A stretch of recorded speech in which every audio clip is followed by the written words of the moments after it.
بعد میں جب اس کا رد عمل دیکھنے کے لیے اسے دوبارہ اسی بو میں لے جایا گیا تو دیگر چوہوں کی نسبت اس نے بھاگنے کی کم کوشش کی۔ اسی طرح جو چوہے بلی کے پیشاب کے ارد گرد کے ماحول میں پروان چڑھتے ہیں وہ بھی اس بو سے کم بھاگتے ہیں۔ ڈاکٹر ویرا کا یہ بھی کہنا تھا کہ بلی کے پیشاب کی بو سونگھنے پر چوہوں کا نفسیاتی رد عمل تو شدید ہوتا ہے، یعنی ان میں سٹریس ہارمون کا لیول بڑھتا ہے، لیکن اس سے چوہوں کا ظاہری رویہ شدید نہیں ہوتا۔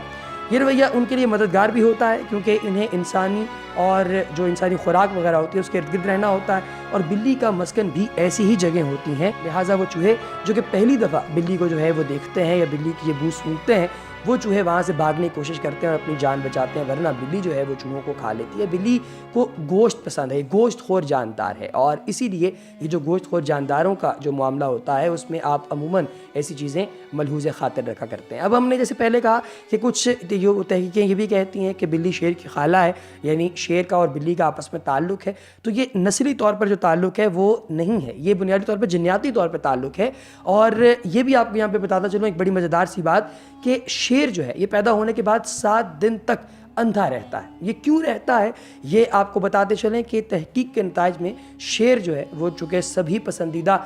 جو لوگ ہیں جن کا پسندیدہ حیوان ہے، اس طاقتور جانور کی کچھ خصوصیات ایسی ہیں جن سے لوگوں کی ایک بڑی اکثریت ناواقف ہے۔ تحقیق کے مطابق نر شیر شکار کر کے ایک طرف ہٹ کر مادہ شیر اور بچوں کو پہلے کھانے کا موقع دیتا ہے، جبکہ کئی ببر شیر پہلے اپنا پیٹ بھرتے ہیں پھر دوسروں کو موقع دیتے ہیں۔ اب شیر گھات لگا کر جو حملہ کرنا ہے اسے پسند کرتا ہے۔ بھارت میں ایک ایسا علاقہ بھی ہے جہاں شیر بستے ہیں، وہ دیہاتی سر کے پیچھے انسانی جانوروں کا ماسک پہنتے ہیں تاکہ شیر انجان جان کر حملہ نہ کرے۔ شیر بلی کی طرح خرخرا نہیں سکتا، وہ سکون یا خوشی ظاہر کرنے کے لیے اپنی آنکھیں بند کر لیتا ہے، یوں شیر دکھاتا ہے کہ اسے آپ سے کوئی خطرہ نہیں ہے۔ شیروں کی آنکھ میں گولی جو ہے وہ پتلی ہوتی ہے، جبکہ گھریلو بلیوں کی جو پتلی یہ جو بلیاں ہیں ان کی پتلی یہ لمبوتری ہوتی ہے۔ اس کی وجہ یہ ہے کہ بلی جو ہے اس رات کو اور شیر صبح یا شام کو عموماً دھاوا بولتے ہیں۔ بلی کے برعکس شیر رات کو صاف صاف نہیں دیکھ سکتے، لیکن پھر بھی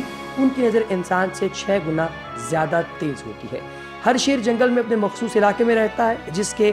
جو ہے وہ سرحدیں جس کی ہیں وہ درخت کھرچ کر کے جو ہے وہ جگہ اس کو متعین کرتا ہے، اور شیر اپنی ٹیریٹری مارک ایسے کرتا ہے کہ وہ مختلف جگہوں پر جا کر پیشاب کر دیتا ہے، اور ان میں سے فیرومونز جنریٹ ہوتے ہیں جو کہ شیر کی اس اسپیسیفک ایریا کے اندر جو ڈومیننس ہے، یعنی کہ شیر کا وہاں پر جو بڑا پن ہے وہ ظاہر کرتے ہیں، اس لیے وہاں پہ کوئی اور نہیں آتا۔ اسی طریقے سے آپ کو بتاتے چلیں کہ شیر پیدا ہونے کے بعد 1 ہفتے تک اندھے رہتے ہیں، اس عرصے میں نصف بچے مر جاتے ہیں۔ شیر 60 کلومیٹر گھنٹہ کی رفتار سے بھاگ کر اور 20 فٹ طویل چھلانگ لگا کر اپنا شکار کر سکتا ہے۔ شیر مختلف جانوروں کی بولیاں بھی بول سکتا ہے۔ شیر کے جو پنجہ ہے اس کا اتنا طاقتور ہوتا ہے کہ اگر ریچھ کی کمر پر پڑے تو وہ اسے توڑ ڈالتا ہے۔ شیر کے لاب دہن میں جراثیم کش مادے ہوتے ہیں، اسی لیے زخمی ہونے پر وہ زخم کو چاٹتا رہتا ہے۔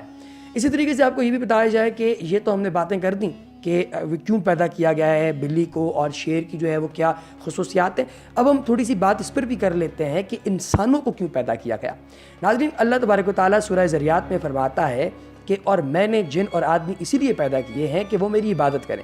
تمام انبیاء علیہ السلام کی دعوت و تبلیغ کا جو مرکزی موضوع ہے وہ وحدانیت اور عبادت الہی ہے۔ اس سلسلے میں سب سے پہلی بات تو یہ ہے کہ توحید و عبادت انسان کا وہ بنیادی فریضہ ہے جس کی طرف دعوت دینے کے لیے اللہ تعالیٰ نے آسمان سے کتابیں اور صحائف نازل فرمائے اور مختلف اوقات و ادوار میں مختلف علاقوں میں انبیاء و رسول صلی اللہ علیہ وآلہ وسلم مابعوث فرمائے تاکہ وہ لوگوں کو عبادت الہی کی طرف توجہ دلانے اور اس کی یاد دہانی کروانے میں مصروف رہیں۔ چنانچہ قرآن کریم کے مطالعے سے پتہ چلتا ہے کہ تمام انبیاء کرام علیہ السلام نے اپنی اپنی امتوں کو اللہ کی وحدانیت اور عبادت کا درس دیا تھا، جس کا پتہ سورہ الانبیاء سے پتہ چلتا ہے، اور اسی لیے پتہ چلتا ہے کہ اللہ تبارک و تعالیٰ اپنی جو بندے ہیں ان سے کیا چاہتا ہے۔